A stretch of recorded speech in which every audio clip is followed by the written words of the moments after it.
Je m'appelle Mathieu Schneider, j'ai monté le programme d'accueil et de formation des étudiants en exil à l'Université de Strasbourg et dans la continuité, j'ai pris la présidence du réseau MENS, Migrants dans l'enseignement supérieur, lors de sa création en septembre 2020.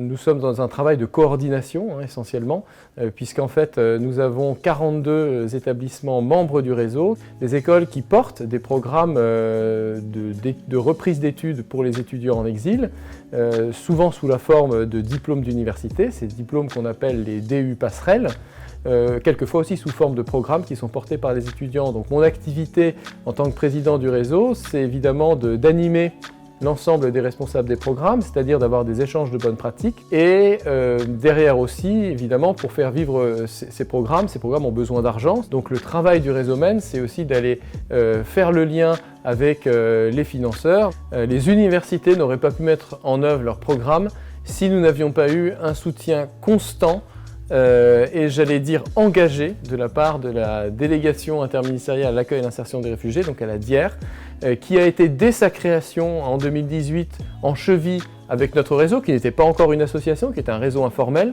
Donc l'action du réseau MENS a des effets très concrets au niveau du quotidien des étudiants en exil qui sont inscrits dans nos programmes, que nous les formons en français, et la plupart d'entre eux arrivent avec une connaissance de la langue qui est insuffisante. Nous les accompagnons dans leur orientation académique et nous les aidons dans la reconnaissance de diplômes. Un diplôme de physique à Damas ou à Téhéran, bien sûr, n'est pas organisé de la même manière qu'en France, donc il s'agit de pouvoir les aider à reconnaître leurs acquis, à les placer au mieux dans les études universitaires.